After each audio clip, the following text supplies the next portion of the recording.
नमस्ते। आज हम चर्चा करेंगे स्वर योग की।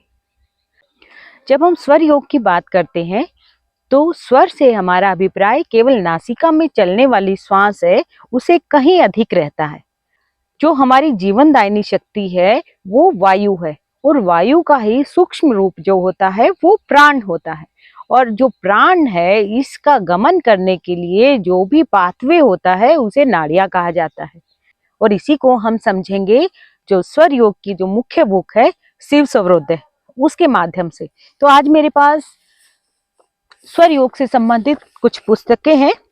सबसे पहली पुस्तक है शिव स्वरोदय। ये कृष्णदास अकादमी द्वारा प्रकाशित है और स्वरोदय है उसका जो संदर्भ है वो स्वर योग है और ये शिव और पार्वती जी के बीच का कन्वर्सेशन है। तो मेरे पास जो ये बुक है ये कृष्णदास अकादमी द्वारा प्रकाशित है। इसके टीकाकार हैं डॉक्टर सत्येंद्र मिश्र जी। जो दूसरी बुक है शिव स्वरोदय, डॉक्टर राघवेंद्र शर्मा राघव जी ने इसकी व्याख्या की है। और इसके बाद एक बुक स्वर योग पे ही बिहार स्कूल ऑफ योग के द्वारा प्रकाशित की गई है।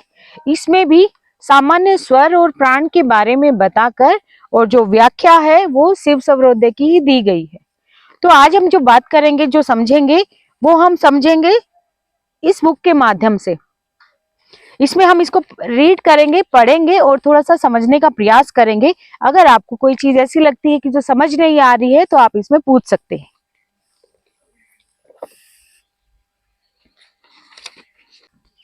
इसमें टीकाकार ने बताया है सृष्टि से पूर्व क्या था यह बतलाया गया है। जैसे सद असद से तमस की, तमस से अहंकार की, अहंकार से आकाश की और आकाश से वायु की, वायु से अग्नि की, अग्नि से जल की और जल से पृथ्वी की उत्पत्ति हुई। इस प्रकार इन तत्वों के द्वारा ही सृष्टि के सभी पदार्थ उत्पन्न हुए। इन तत्वों का बोध स्वर से होता है। अतः स्वर क्या है इसका पहले ज्ञान करें। स्वर का प्रवाह नाड़ी द्वारा होता है। मनुष्य शरीर में रक्त वाहिनी और वात वाहिनी भेद से दो प्रकार की नाड़ियां होती हैं। जिन नाड़ियों में रक्त प्रवाह अधिक और वायु प्रवाह कम हो वे रक्त वाहिनी कहलाती हैं, तथा जिनमें वायु प्रवाह अधिक और रक्त प्रवाह कम हो वे वात वाहिनी या प्राण वाहिनी नाड़ी कहलाती हैं। शरीर में नाभि से कंठ पर्यंत 72,000 नाड़ियां होती हैं, जिनमें से 20 नाड़ियां प्रधान हैं। इनमें से 10 ऊर्ध्व भाग में और 10 अधोभाग में गई हुई हैं। इन 20 में मात्र 10 ही प्राण वाहिनी या वात वाहिनी होती हैं। इन 10 के नाम और स्थान इस प्रकार हैं। योग चूड़ामणि उपनिषद में इन 10 नाड़ियों के स्थान के बारे में बताया गया है। जैसे ईड़ा नाड़ी शरीर के वाम भाग में, बाएं भाग में, पिंगला नाड़ी शरीर के दाएं भाग में, सुषुम्ना नाड़ी शरीर के मध्य भाग में और हस्त जिह्वा दाएं नेत्र में और गांधारी वाम नेत्र में, पूषा दाएं कान में, यशस्विनी बाएं कान में, अलम्बुषा मुख में, कुहू उपस्थ में जो हमारा जेनिटल ऑर्गन्स होता है, शंखिनी गुदा द्वार में। इन 10 में से 3 ही ईड़ा, पिंगला, सुषुम्ना प्रधान नाड़ियां मानी जाती हैं।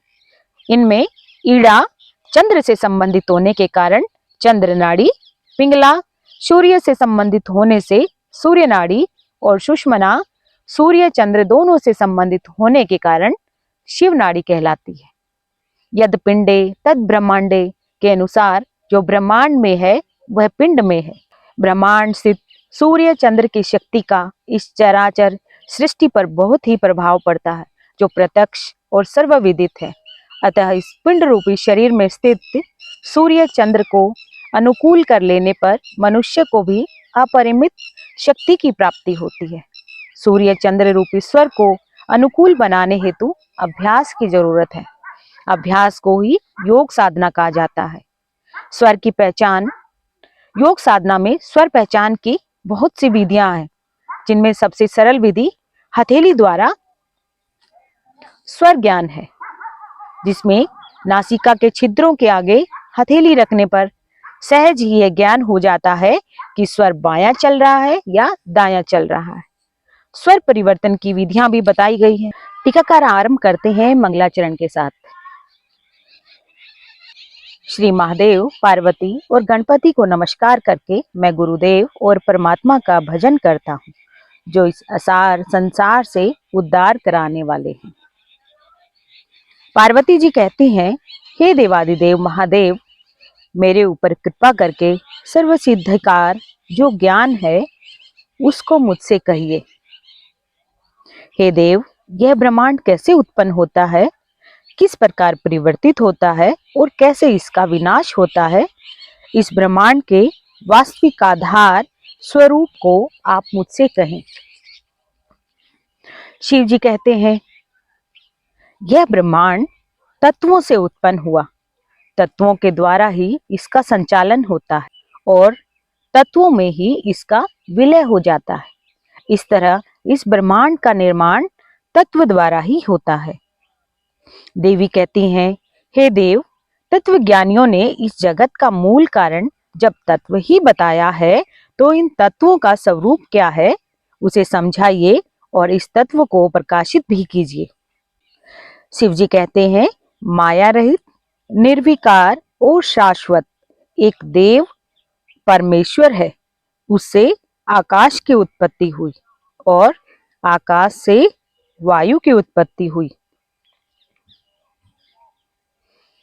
वायु से अग्नि तेज की उत्पत्ति हुई और अग्नि से जल की उत्पत्ति हुई, जल से पृथ्वी की उत्पत्ति हुई। ये पांच तत्व पांच पांच प्रकार से विस्तृत होते हैं और इनका पंचीकरण करने पर 25 तत्व होते हैं। आकाश, वायु, अग्नि, जल, इन पांचों तत्वों का पंचीकरण करने पर 25 तत्व होते हैं। जैसे आकाश तत्व में आकाश का आधा भाग होता है और बाकी आधे में चारों तत्व वायु, अग्नि, जल, पृथ्वी का समान भाग होता है। इसी प्रकार बाकी चारों को भी विभाजित किया जाता है। इन्हीं पांच तत्वों से ब्रह्मांड का निर्माण होता है और इन्हीं से इनका संचालन होता है और इन्हीं में इसका विलय होता है। इस प्रकार इन्हीं तत्वों में यह ब्रह्मांड सूक्ष्म रूप से विद्यमान रहता है। आगे कहते हैं, हे सुंदरी, पंच तत्वों से निर्मित एवं पंच तत्वों से परिपूर्ण इस शरीर में सूक्ष्म रूप से पांचों तत्व विद्यमान रहते हैं। इन तत्वों को तत्वज्ञानी योगी ही जानते हैं।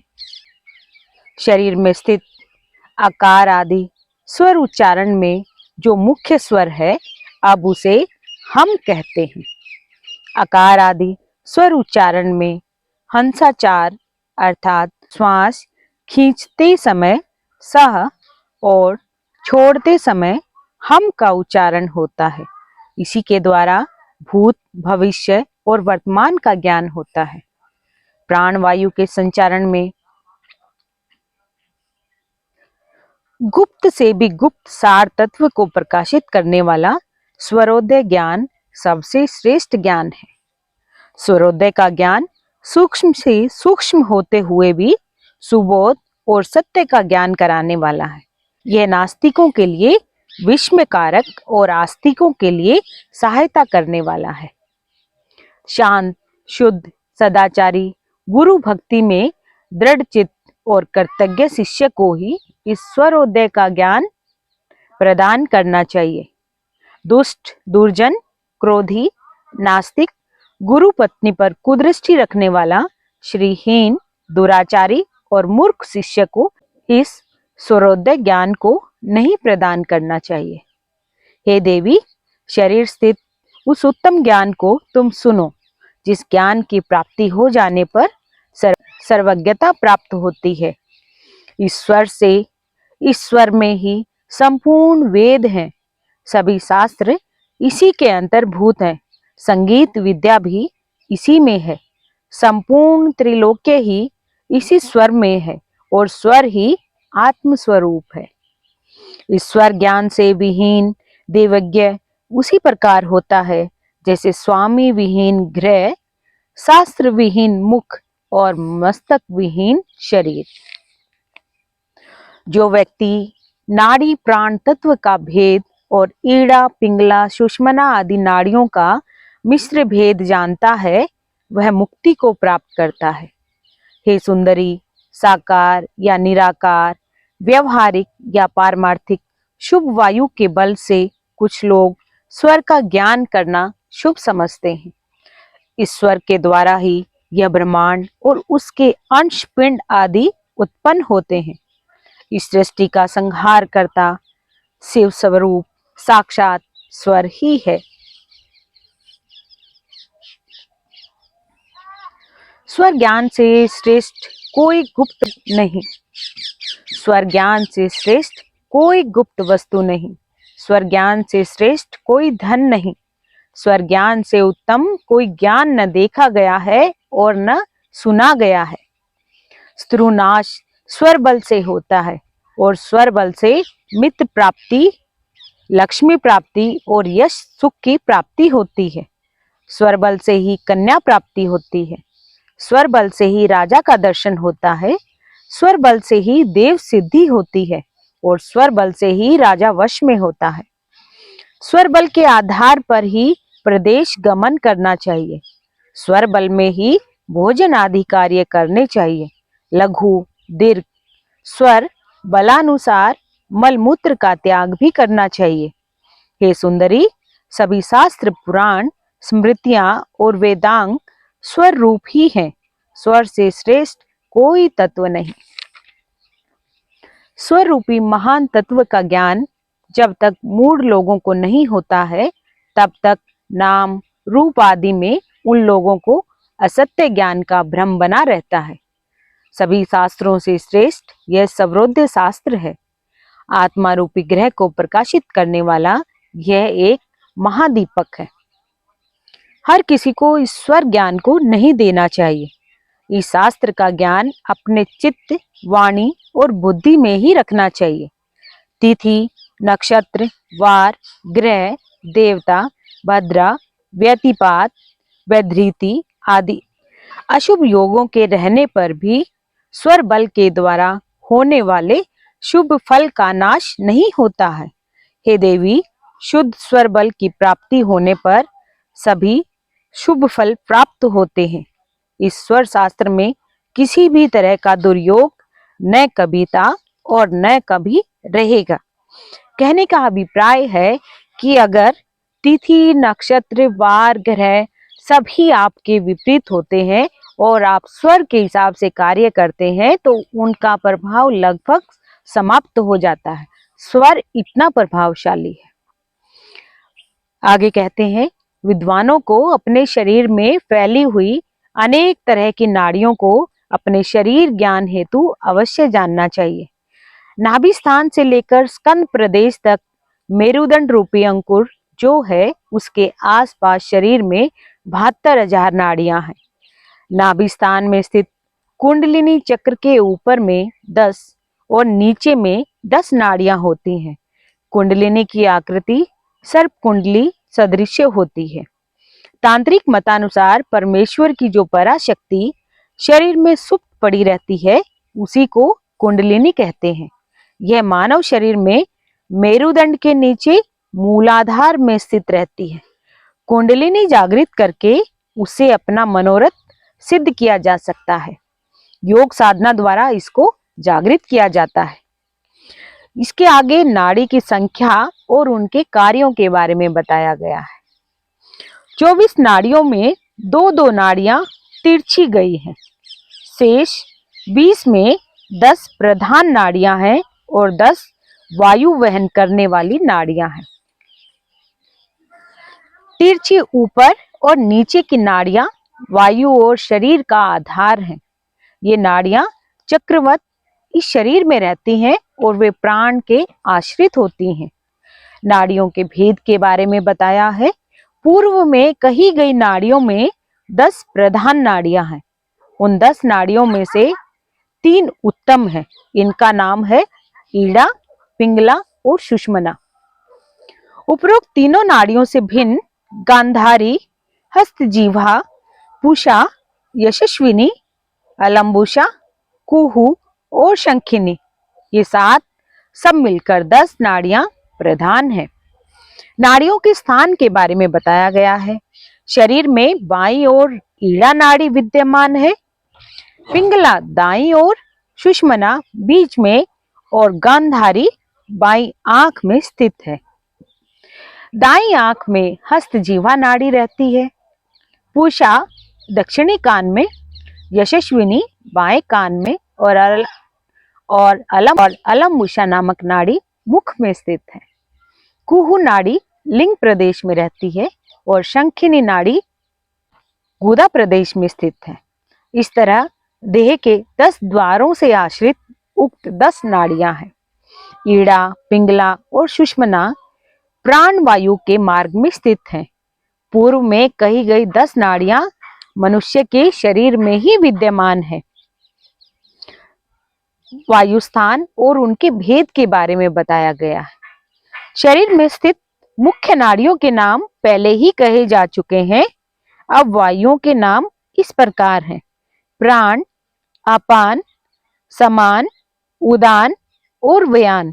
ये 5 मुख्य वायु हैं, जिन्हें 5 प्राण के नाम से भी जाना जाता है। नाग, कूर्म, क्रिकल, देवदत्त और धनंजय, ये 5 उपवायु हैं। हृदय प्रदेश में प्राण नामक वायु रहता है। गुदा स्थान में अपान नामक वायु रहता है। नाभि देश में समान वायु रहता है और कंठ से मध्य में उदान नामक वायु रहता है। संपूर्ण शरीर में व्यान नामक वायु फैला है। इस शरीर में 10 प्रधान वायु हैं। प्राण आदि 5 वायुओं के स्थान पूर्व में ही कहे जा चुके हैं। अब नाग आदि 5 वायुओं के स्थान इस प्रकार हैं। डकार के वायु को नाग वायु कहा जाता है या नाग उपप्राण भी इसको हम सामान्यतः कहते हैं। जिस वायु के द्वारा नेत्रों के पलक खुलते एवं बंद होते हैं उसको कूर्म वायु कहा जाता है। छींक में क्रिकल वायु रहता है। जम्भाई में देवदत्त वायु रहता है। धनंजय नामक वायु सारे शरीर में व्याप्त रहता है, इसीलिए यह मृत शरीर को भी नहीं त्यागता है। उपरोक्त 10 वायु शरीर स्थित सभी नाड़ियों में जीव रूप धारण कर भ्रमण करते हैं। शरीर के मध्य में प्राण वायु की गति स्पष्ट लक्षित होती है। उसे विद्वानों को ईड़ा, पिंगला, सुषुम्ना नाड़ियों द्वारा जानना चाहिए। शरीर के दक्षिण भाग में पिंगला और वाम भाग में ईड़ा रहती है। ईड़ा बाईं तरफ से और पिंगला दाईं तरफ से रहती है। ईड़ा नाड़ी में चंद्रमा और पिंगला में सूर्य रहता है। सुषुम्ना में शिव हंस रूप से रहते हैं। इसी से सुषुम्ना को शिव स्वरूप माना गया है। श्वास छोड़ते समय हकार और श्वास लेते समय सहकार का उच्चारण होता है। हकार को शिव रूप और सकार को शक्ति रूप कहा गया है। वाम नाड़ी का प्रवाहक चंद्र शक्ति रूप में स्थित है। इसी प्रकार दक्षिण नाड़ी का प्रवाहक सूर्य शंकर रूप में स्थित रहता है। सकार युक्त बाएं स्वर में विद्वान लोगों द्वारा जो दान दिया जाता है उस दान से इस मृत्यु लोक में कोटि गुणित फल प्राप्त होता है। इस प्रकार एकाग्रचित्त और शांत होकर योगी को देखना चाहिए और सभी पदार्थों को सूर्य चंद्र अर्थात पिंगला और ईड़ा के मार्ग से देखना चाहिए। मनुष्य को स्थिर चित्त होकर इस तत्व का ध्यान करना चाहिए। अस्थिर चित्त रहने पर कभी भी ध्यान न करें। स्थिर चित्त में ध्यान करने से मनुष्य को इष्ट की सिद्धि, बहुत लाभ और विजय की प्राप्ति होती है। जो लोग सर्वदा चंद्र और सूर्य का नियम पूर्वक अभ्यास करते हैं, उनको भूत और भविष्य का ज्ञान सहज ही प्राप्त हो जाता है। शरीर के वाम भाग में रहने वाली ईड़ा नाड़ी अमृत रूपा होने के कारण वह संसार को पुष्ट करने वाली होती है। दक्षिण भाग में रहने वाली पिंगला नाड़ी से सर्वदा संसार की उत्पत्ति होती है। मध्य भाग में रहने वाली सुषुम्ना नाड़ी सब कार्यों के लिए क्रूर, दुष्ट अर्थात विनाशक होती है। सभी शुभ कार्यों में बाई नाड़ी ईड़ा सिद्धि प्रदान करने वाली है। गमन के समय बाई नाड़ी शुभ होती है। आगमन या प्रवेश करते समय दाई पिंगला नाड़ी शुभ कही गई है। चंद्रमा को सर्वदा सम और सूर्य को विषम जानना चाहिए। यहाँ इनका अभिप्राय है, जब हम घर से निकल रहे हैं उस समय हमारी बाई नासिका चलनी चाहिए, और जब हम घर में प्रवेश कर रहे हैं उस समय हमारी पिंगला नाड़ी चलनी चाहिए। ईड़ा नाड़ी को स्त्री और सूर्य पिंगला नाड़ी को पुरुष माना गया है। अतः चंद्र नाड़ी प्रवाह के समय ही शुभ कार्यों को करना चाहिए। मैं इसको एक बार और पुनः आपको ये बता देती हूँ कि जब बायां स्वर जब चल रहा होता है उस समय ये कहा जाता है कि हमारी चंद्र नाड़ी चल रही है। जब हमारा दायां स्वर चल रहा होता है तो उसका अभिप्राय है कि हमारी दाई नासिका या हमारा दायां स्वर यानी पिंगला नाड़ी हमारी चल रही होती है। तो स्वर का हमेशा जो दो नासिका है वो बाएं और दाएं स्वर के हिसाब से ही चलती रहती है। आगे कहते हैं, सूर्य नाड़ी प्रवाह के समय क्रूर कार्यों को करना चाहिए। सुषुम्ना नाड़ी के प्रवाह के समय भोग और मोक्ष प्रदायक कार्य करने चाहिए। स्वरों का उदय काल आगे बताया गया है। मास के शुक्ल पक्ष में प्रतिपदा से 3 दिन तक पहले चंद्र स्वर का और 3 दिन आगे से सूर्य स्वर का उदय होता है। इसके विपरीत कृष्ण पक्ष में पहले 3 दिनों में सूर्य स्वर और बाद में चंद्र स्वर का उदय होता है। शुक्ल पक्ष में सूर्योदय काल से 2:30 घड़ी तक चंद्र स्वर का उदय होता है और बाद में सूर्य का।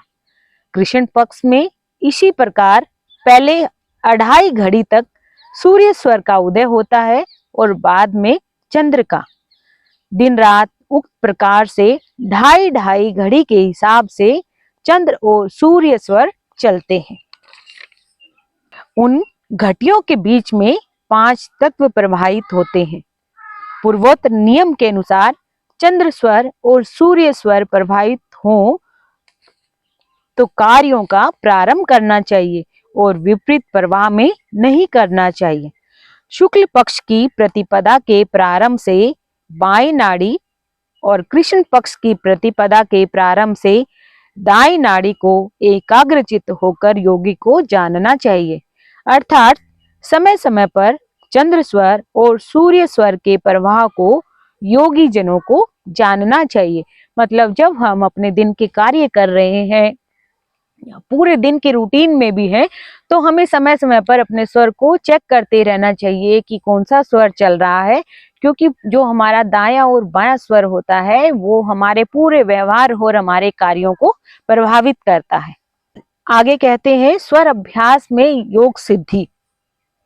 बुद्धिमान व्यक्ति को रात में चंद्र स्वर को कभी भी प्रवाहित नहीं करना चाहिए। इसी प्रकार दिन में सूर्य स्वर को भी प्रवाहित न करना चाहिए। इस तरह नित्य अभ्यास करने वाला व्यक्ति योगी बन जाता है।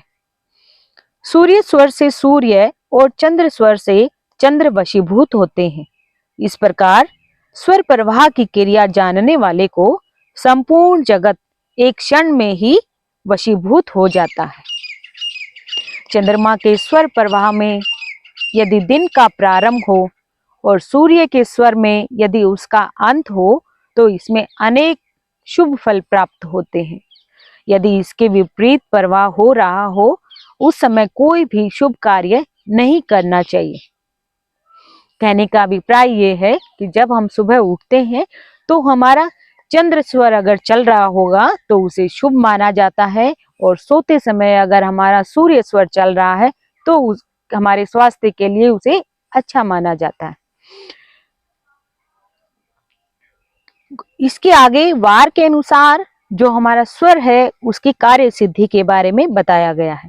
गुरु, शुक्र, बुध और सोमवार को यदि वाम नाड़ी चंद्र स्वर प्रवाहित हो तो सभी शुभ कार्यों में सिद्धि प्राप्त होती है। विशेषकर यदि शुक्ल पक्ष के उक्त वारों में बाई नाड़ी चले तो विशेष सिद्धि प्राप्त होती है। कहने का मतलब है गुरुवार, शुक्रवार, बुधवार और सोमवार को यदि हमारी बाई नासिका चलती है और उस दौरान हमें कोई शुभ कार्य करना होता है तो वो हमारे लिए ज्यादा फलदायक रहेगा। आगे कहते हैं रविवार, मंगलवार और शनिवार को यदि दाहिनी नासिका चले और उसका स्मरण कर यदि कोई क्रूर कार्य किया जाए तो सिद्धि प्राप्त होती है। यह कार्य यदि कृष्ण पक्ष के उक्त वारों में किया जाए तो निश्चित ही सिद्धि प्राप्त होती है। यहाँ कहने का अभिप्राय है कि कोई कठोर कार्य जब हम कठोर कार्य कोई करे तो उसे दाएं स्वर में ही करना चाहिए, और जो वार बताए गए हैं जैसे रविवार, मंगलवार और शनिवार, इन्हीं वारों को ध्यान में रखते हुए और दाएं नासिका का चलन करते हुए इन्हीं वारों में अगर कोई क्रूर कार्य अगर करना हो तो रविवार, मंगलवार और शनिवार दाई नासिका के जब स्वर चल रहा हो उसी में करना चाहिए। आगे बताया गया है सर्वप्रथम नाड़ी के प्रवाह में वायु तत्व बहता है, इसके बाद अग्नि तत्व, उसके अनंतर भूमि तत्व और उसके बाद जल तत्व प्रवाहित होता है। सबसे अंत में आकाश तत्व प्रवाहित होता है। जैसे हमारा स्वर होता है, बायां और दायां स्वर होता है, इस स्वर में भी आगे विभाजित होता है 5 तत्वों में। जब एक स्वर चल रहा होता है उस स्वर में हमारे 5 तत्वों में से कब आकाश तत्व ज्यादा डोमिनेट कर रहा है, कब पृथ्वी तत्व चल रहा है, या जल तत्व या अग्नि तत्व, उसका भी आगे स्वर के हिसाब से हमें या वायु कहाँ से निकल रही है। नासिका में वायु ऊपर से चल रही है, अगर नासिका में वायु दाएं और बाएं चल रही है तो इसे हम कह सकते हैं कि हमारा दायां स्वर पिंगला स्वर या पिंगला नाड़ी और हमारी ईड़ा नाड़ी चल रही है। लेकिन इसके आगे भी इसका विभाजन होता है कि उस ईड़ा और पिंगला नाड़ी में कौन सा तत्व ज्यादा प्रवाहित है, कौन सा 5 तत्वों में से जल तत्व चल रहा है, ईड़ा नाड़ी में जल तत्व चल रहा है, या ईड़ा नाड़ी में पृथ्वी तत्व प्रधान है, या आकाश तत्व प्रधान है, या अग्नि तत्व प्रधान है। क्योंकि जब स्वर चलता है तो वो पूरी नासिका से नहीं चलता, नासिका के एक विशेष भाग से, एक नासिका के एक विशेष भाग से ही स्वर प्रवाहित होता है, तो उसको आगे वर्णन किया गया। उपरोक्त 5 तत्वों का उदय क्रमशः 2.5 घड़ियों में होता है। एक एक नाड़ी में भी 5 तत्व का क्रमशः पृथक रूप से उदय होता है। दिन और रात्रि में 12 संक्रांतियां होती हैं। इसमें वृष, कर्क, कन्या, वृश्चिक, मकर और मीन राशियां चंद्र की मानी जाती हैं। मेष, सिंह, कुंभ, तुला, मिथुन और धन राशियां सूर्य की होती हैं। इसमें दक्षिण स्वर के उदय होने पर शुभ एवं अशुभ फल का निर्णय करना चाहिए। चंद्रमा पूर्व और उत्तर दिशा में तथा सूर्य पश्चिम और दक्षिण दिशा में रहता है, इसलिए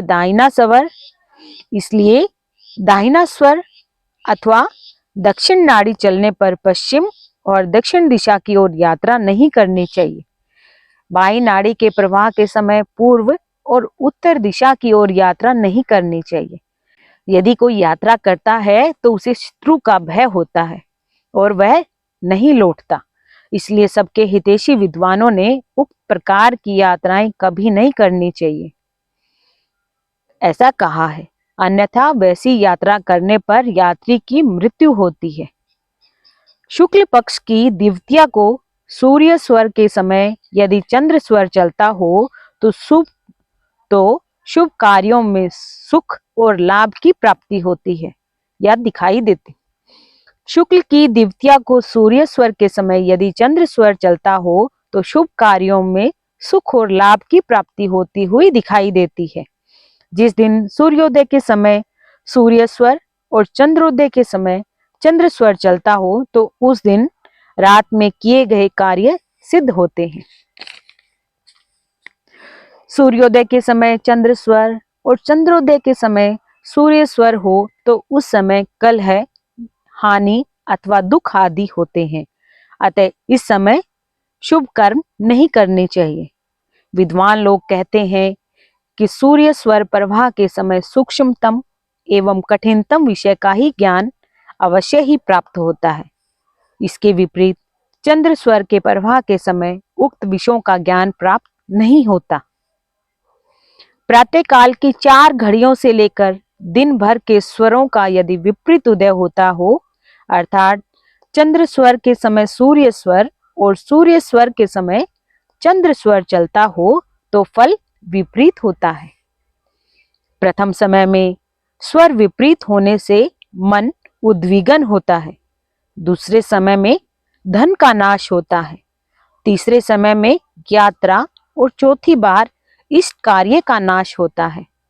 5वें समय में राज्य का नाश और छठे समय में सभी कार्यों का नाश होता है। 7वें समय में रोग और दुख तथा 8वें समय में मृत्यु होती है। इस प्रकार विपरीत स्वरों का फल प्राप्त होता है। 8 दिन तक तीनों समय यदि विपरीत स्वर प्रवाहित हो तो बुरा फल मिलता है। इस अवधि में यदि कुछ न्यूनता हो तो शुभ फल प्राप्त होता है। प्रातः काल व मध्याह्न काल में यदि चंद्र स्वर चले और साय काल में सूर्य स्वर चले तो नित्य ही विजय प्राप्त होती है। इसके विपरीत स्वर चले तो पराजय होती है। अतः जय चाहने वाले विपरीत अवस्था में कार्य न करें।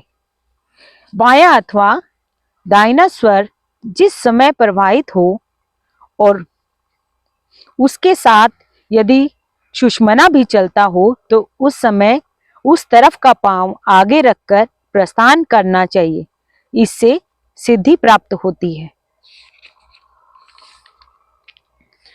चंद्र स्वर के प्रवाह के समय बायां पांव आगे रखकर और सूर्य स्वर के प्रवाह के समय दाहिना पांव आगे रखकर यात्रा करने से सिद्धि प्राप्त होती है। कहने का मतलब ये है कि जब बाईं नासिका चल रही हो तो उस समय बायां पैर आगे चलकर यात्रा करने के लिए पहले बायां पैर आगे निकालना चाहिए। जब हम कहीं प्रस्थान कर रहे हैं तो जब बायां स्वर चल रहा हो तो बायां पैर ही आगे रखकर और दाहिना स्वर चल रहा हो तो दायां पैर ही आगे रखकर प्रस्थान करना चाहिए। सोकर उठते समय जिस ओर का स्वर चलता हो उसी ओर हाथ से जो अपने मुख का स्पर्श करता है उसे इष्ट फल प्राप्त होता है। जिस ओर का स्वर चलता हो उसी ओर के हाथ से लेन देन एवं उस ओर का पांव आगे रखकर प्रस्थान करना चाहिए। उक्त प्रकार के आचरण करने पर कलह, हानि, नाश आदि नहीं होते हैं। वह सभी कष्टों से मुक्त होकर सुख से अपने घर वापस लौटता है। गुरु, राजा, भाई, मंत्री और शुभ फल देने वाले लोगों के उसी ओर बैठकर अपना कार्य करें जिस ओर का स्वर चल रहा हो। इस प्रकार कार्य करने से इच्छित कार्य की सिद्धि होती है। विजय, लाभ एवं सुख चाहने वालों को रिक्ता नामक नाड़ी के प्रवाह के समय आग लगाना, चोरी करना, धर्म अधर्म का काम करना और प्रतिवादियों को हराना आदि कार्य करने चाहिए। जो बल वाले कार्य होते हैं, जो शक्ति वाले कार्य होते हैं, वो दाईं नासिका में करने चाहिए।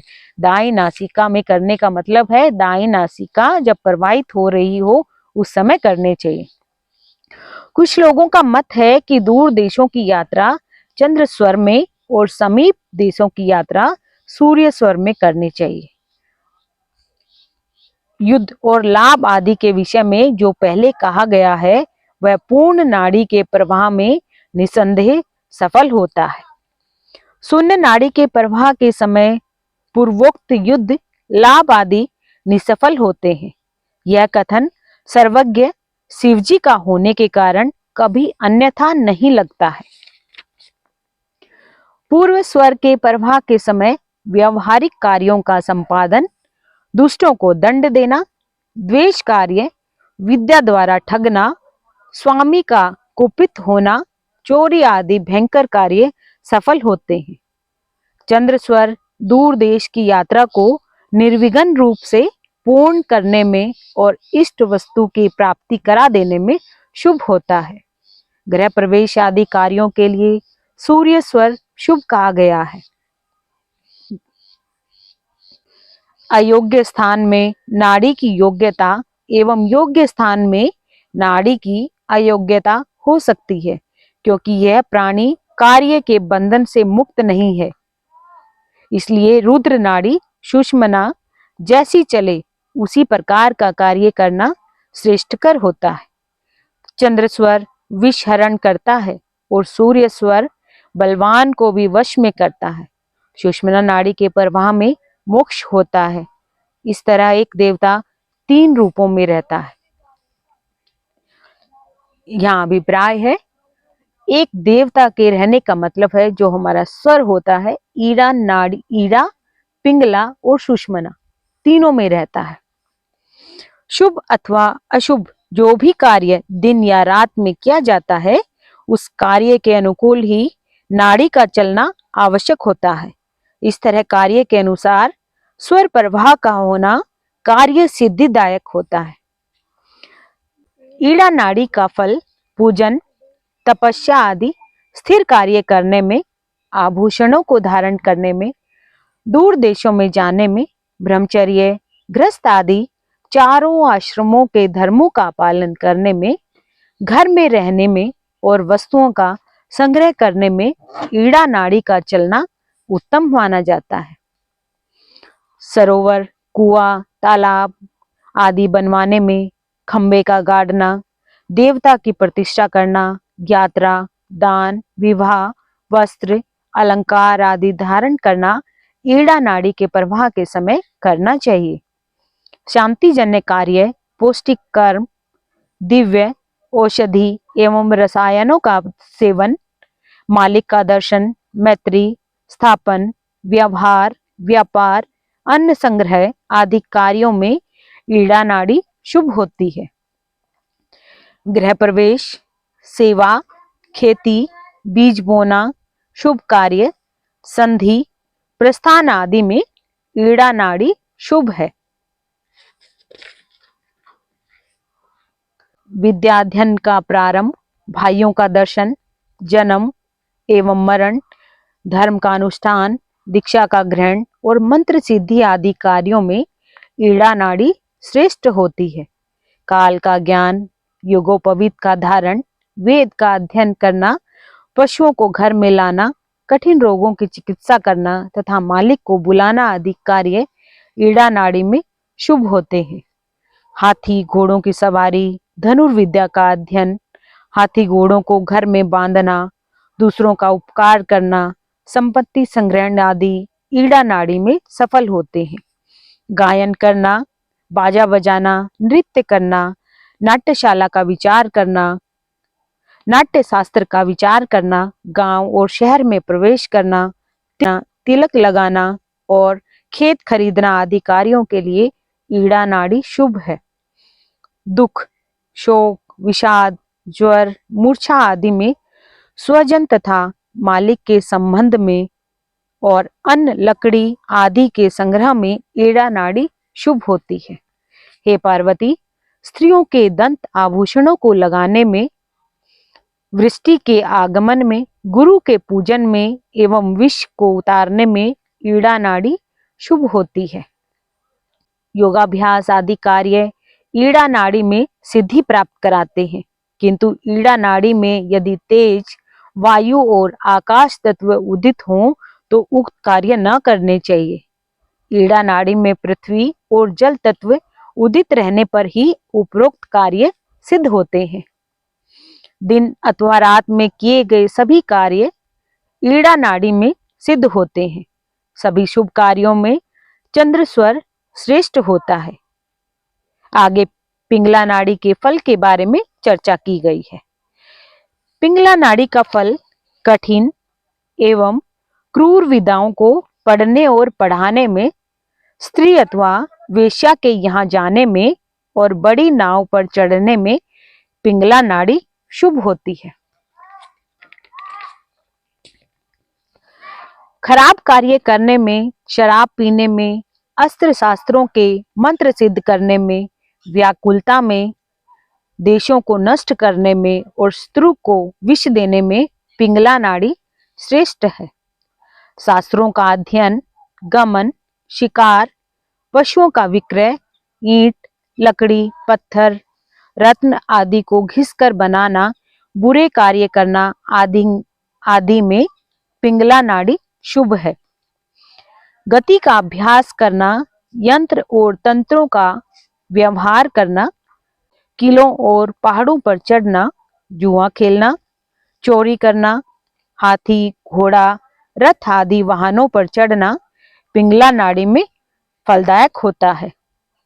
व्यायाम करने में, जागरण, मारण, उच्चाटन, षटकर्म आदि की साधना में, यक्ष, यक्षिणी, बेताल, भूत, विष आदि के प्रभाव को नष्ट करने में पिंगला नाड़ी शुभ होती है। गधा, ऊंट, भैंस आदि रखने में, हाथी घोड़ों पर चढ़ने में, नदी, तालाब आदि पार करने में, दवा लेने और अक्षरों को लिखने में पिंगला नाड़ी श्रेष्ठ है।